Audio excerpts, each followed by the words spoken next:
Welcome and welcome back to my channel. We have a short one here for you today. That's a interesting glare. Let me see if I can fix that. Okay, that feels a little better.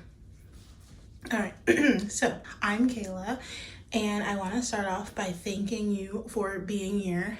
I have accumulated somehow in the last few months 100 whole subscribers, which I think is really crazy because this is just something that I'm doing for fun, and look at us go. Anyway, so jumping right into it, I want to talk to you guys about what reading looks like when you're burnt out, because I don't know about you, I don't know if it's time of year, but I am reading while burnt out and I'm still trying to figure out ways to do it and to do it like thoroughly. So this is not a TBR or a wrap up, it's just what reading looks like when I'm tired in a way that sleep doesn't fix. And I'm definitely gonna be glancing at my notes here and there because I just need support right now.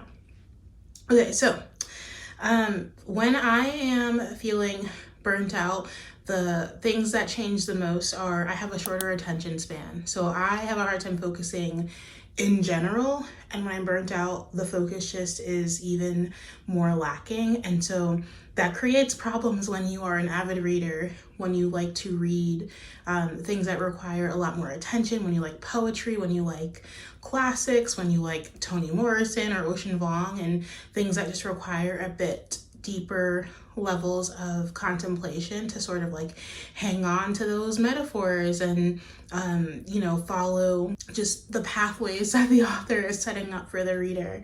And so what tends to happen is I end up rereading lots of things instead of finishing. So like I'm rereading the same sentence or the same paragraph over and over and over again. I'm rereading the same books sometimes. I tend to start skimming a lot of things, which I don't love for me. And I just tend to start doing, I switch my habits a little bit and I switch my perspective on what I'm trying to gain out of reading in those times like this. And instead I focus on wanting to feel something rather than wanting to like get something out of like the feeling of finishing a book. And I tend to choose slimmer books, or I tend to read slowly, like I said, or I tend to choose like very familiar authors, like comfort authors, and I go back to them, and that's what makes the experience of reading under duress better for me. So, okay, so next I want to talk to you about the kinds of books that work for me when I'm in a burnout mode. And the first thing that I want to mention is poetry. So I'll pick up The Pocket Roomie. I'll pick up Night Sky with Exit Wounds. Hi. Hello. I'll pick up Now It's Dark by Peter Gizzi. I'll pick up Robert Frost's collections, and this is a collection that I used to read back when I was in college. Like this is my same collection from when I was in college. And so, yeah, I pick up things that are like near and dear to my heart. I'll choose comfort reads. So I might pick up Normal People, which is comfort for me. I might pick up After the Winter by Guadalupe Natal. That's comfort for me. What else do I tend to pick up? I've picked up On Earth We're Briefly Gorgeous. I've picked up I picked up a lot of my Jane Austen stuff, and not to finish it, just to flip through. I picked up Lore Olympus, like a volume of that, to kind of help me kind of get through. And then another comfort read of mine is, excuse my dog knocking the bulbs off of the Christmas tree. Another comfort read of mine is Eleanor and Park by Rainbow Rowell. There are more in here, but I don't want to mention like literally every book I own. But just know that I'm picking up the things that feel very cozy. A new cozy pickup for me right now is Days at the Murasaki Bookshop. I'm picking this up. I've been reading it for a while, but I'm reading it slowly because that is what my time currently demands. That's what my mental state currently demands. So I'll go for more lyrical but like slow novels. I'll go for books that I can open anywhere And then I also go for audiobooks. Audiobooks are really, really comforting when I'm having trouble figuring out what I'm doing. And right now I'm reading A Court of Silver Flames. I've been reading this series. What's it called? ACOTAR. I've been reading this series for like a year, but this book is the book that's taken me the longest to read. I think I've been reading it for like 3 months because I was finding it kind of boring and like very, very slow paced in a way that's like, I like slow paced, but slow paced in a way that wasn't working for me. And so I picked it up just casually at the gym today, and it felt really good to sink into this as a comfort, slow-paced read. It felt timely listening to Nesta's whole thing. Let me tell you... Mommy! Can I just get 2 more minutes to finish? No, I want to be in the last 2 minutes of the video. Okay. This is Milo. He's joining us because bedtime means nothing to him. What I've let go of. I have let go of all of my reading goals. I'm not making myself too tied to like the Goodreads pressure. I'm not tied to or tying myself to finishing everything I start, which is really, really hard for me because I think I'm like a completionist.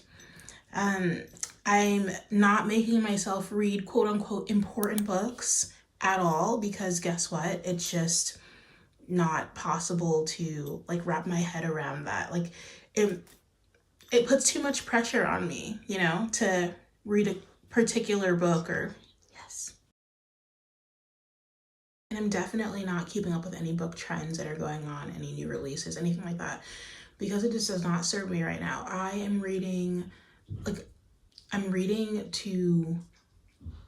barely reading, but I'm reading just to be calm, and that's it. And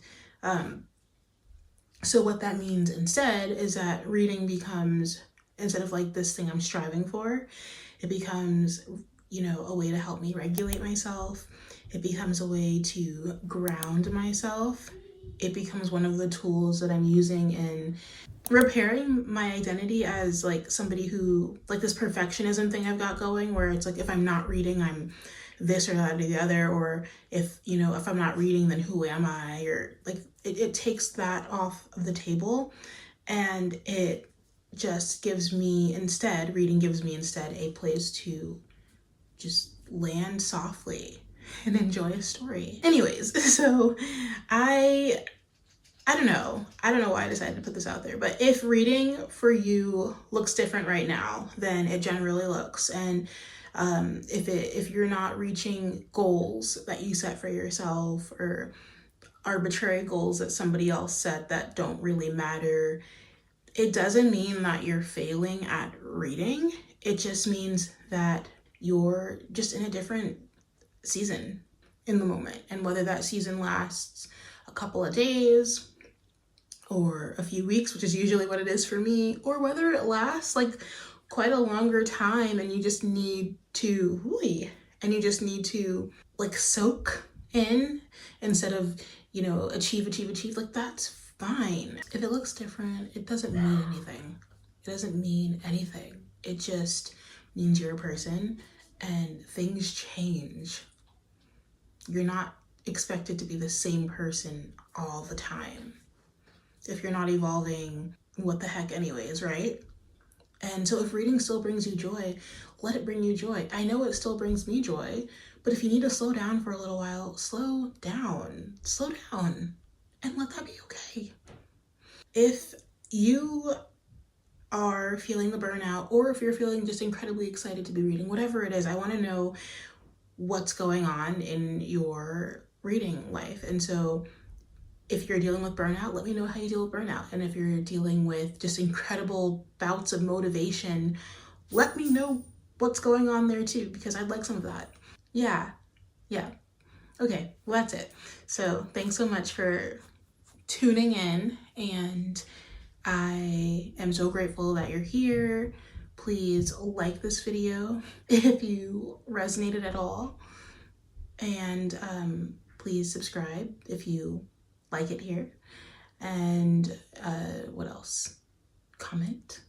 You can leave a comment if you have anything to say, And as like a little FYI, I'm creating a new playlist for health and wellness content so that I can talk about what's going on in my life outside of just books. And so again, like the books are still here. I'm just creating a little playlist for other parts of my life to sort of be integrated into this so that I can like, you know, just share a little bit of my world.